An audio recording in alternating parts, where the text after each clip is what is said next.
بسم اللہ الرحمن الرحیم۔ السلام علیکم۔ سلطان ایوبی نے کہا، تمہیں یہ حقیقت ہمیشہ کے لیے قبول کرنی پڑے گی کہ مسلمانوں کے پاس دولت کی اور فوج کی کمی رہی ہے اور رہے گی۔ ہمارے رسول صلی اللہ علیہ وسلم نے پہلی جنگ 313 مجاہدین کی طاقت سے لڑی تھی۔ اس کے بعد مسلمان جہاں بھی لڑے اسی تناسب سے لڑے۔ مسلمانوں کے پاس دولت کی کمی کبھی نہیں رہی۔ دولت چند ایک افراد کے گھروں میں چلی گئی۔ اب بھی ہماری قوم کا یہی حال ہے۔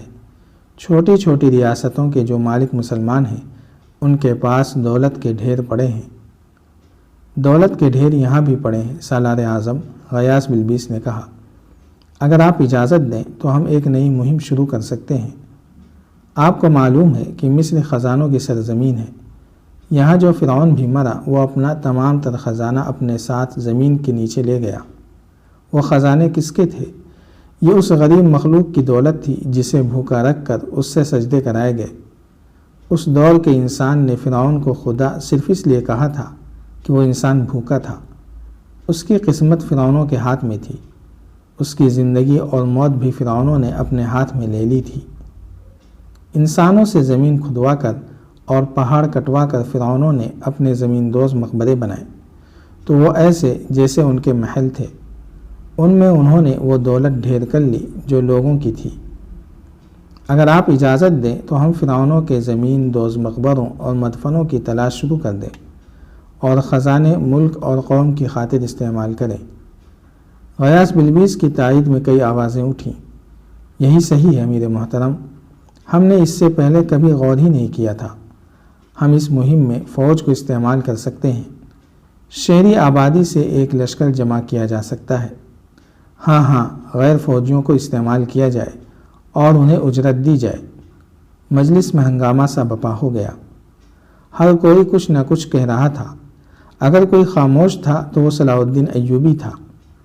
مجلس میں بہت دیر بعد یہ احساس پیدا ہوا کہ ان کا امیر اور سالار اعظم خاموش ہے۔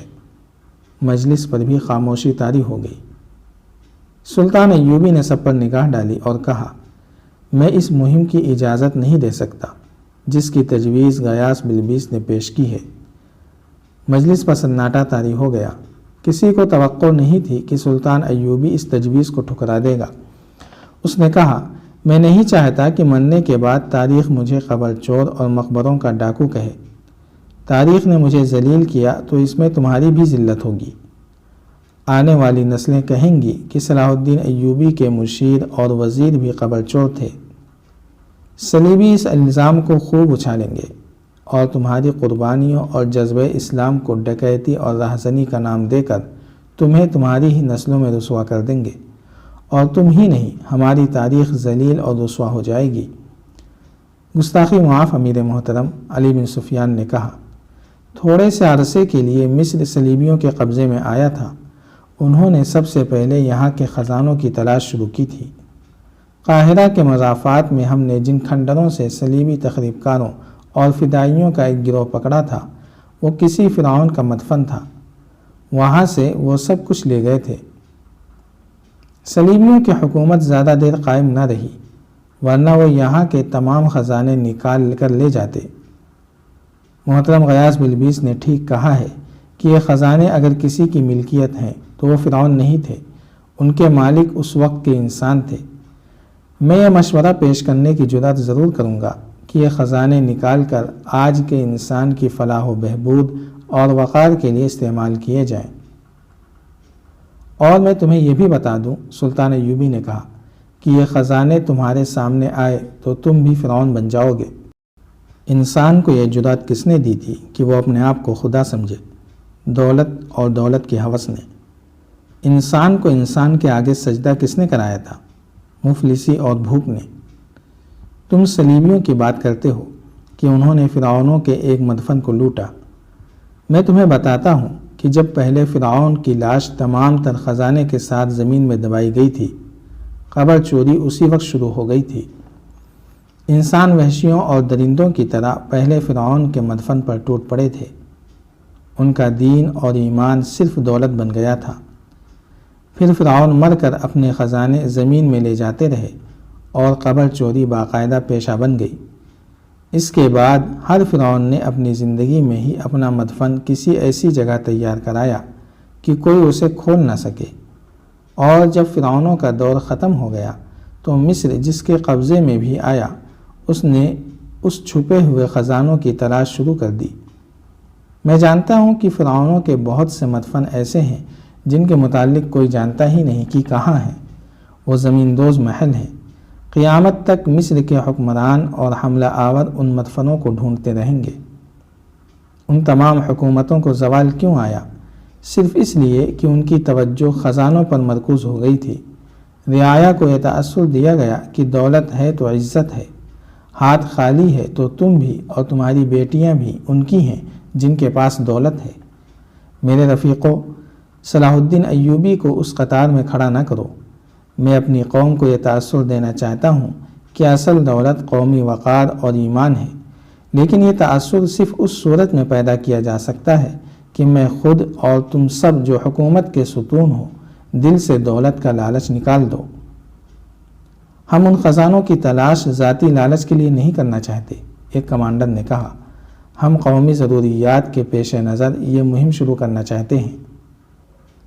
میں جانتا ہوں میرا انکار تم میں سے کسی کو پسند نہیں، سلطان ایوبی نے کہا۔ میری بات سمجھنے کے لیے تمہیں اپنے ذہن بالکل خالی کرنے ہوں گے۔ میری عقل مجھے بتا رہی ہے کہ باہر سے آئی ہوئی دولت جو قومی ضروریات کے لیے آئی ہو، حاکموں کے ایمان متزلزل کر دیتی ہے۔ یہ دولت کی لعنت ہے۔ اگر میرے پاس گھوڑا خریدنے کے لیے رقم نہیں ہوگی تو میں فوج کے ساتھ پیدل بیت المقدس جاؤں گا۔ گھوڑا خریدنے کے لیے مردوں کے کفن اتار کر نہیں بیچوں گا۔ میرا مقصد بیت المقدس کو صلیبیوں سے آزاد کرانا ہے۔ گھوڑا خریدنے کے لیے رقم کا حصول میرا مقصد نہیں۔ تم جب خزانوں کی تلاش کرنے لگو گے تو قوم میں ایسے لوگ موجود ہیں جو اپنے طور پر چوری چھپے مقبروں کو کھاڑنے لگیں گے۔ مصر میں ایسا ہوتا آیا ہے، اور جب یہ خزانے تمہارے سامنے آئیں گے تو تم ایک دوسرے کے اگر دشمن نہ ہوئے تو ایک دوسرے کو شک کی نگاہوں سے ضرور دیکھو گے۔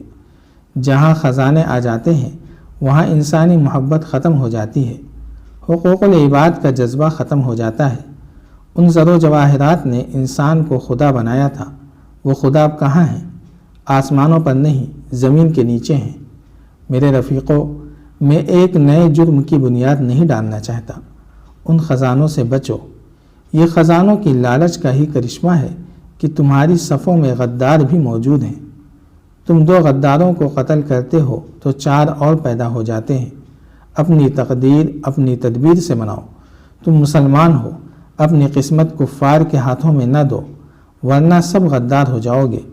فرعون مر چکے ہیں، انہیں زمین کی تہوں میں دبا رہنے دو۔ آپ کے حکم کے بغیر ہم ایسی کوئی مہم شروع نہیں کریں گے، کسی نے کہا۔ غیاث، سلطان ایوبی نے غیاث بلبیس سے مسکرا کر پوچھا، آج تمہیں ان پوشیدہ خزانوں کا خیال کیسے آ گیا؟ مجھے یہاں آئے 4 سال ہو گئے ہیں، اس سے پہلے یہ تجویز کیوں پیش نہ کی؟ میں نے ایسا کبھی نہیں سوچا تھا امیر محترم، غیاث بلبیس نے کہا۔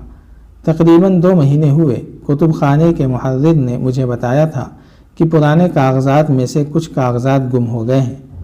میں نے ان کاغذات کی نوعیت اور اہمیت پوچھی تو اس نے بتایا کہ وہ ایسے اہم نہیں تھے کہ تلاش ضروری سمجھی جائے۔ یہ کچھ نقشے سے تھے اور فرعونوں کے وقتوں کی تحریریں تھیں۔ بہت ہی بوسیدہ اور کرم خوردہ کاغذات اور کپڑے تھے۔ محرر نے جب فرعونوں کا نام لیا تو مجھے خیال آیا کہ ان تحریروں اور نقشوں میں فرعونوں کے خفیہ مقبروں کے متعلق معلومات ہو سکتی ہیں۔ میں نے وہ پرندے دیکھے جن میں سے کاغذات گم ہوئے تھے۔ میں نے یہ سوچ کر زیادہ توجہ نہیں دی کہ ان تحریروں کو آج کون پڑھ اور سمجھ سکتا ہے۔ جاری ہے۔ اگر آپ کو یہ قسط وار سلسلہ پسند آ رہا ہے تو لائک، شیئر اور کمنٹ کے ذریعے ہماری حوصلہ افزائی کریں۔ جزاک اللہ خیرا۔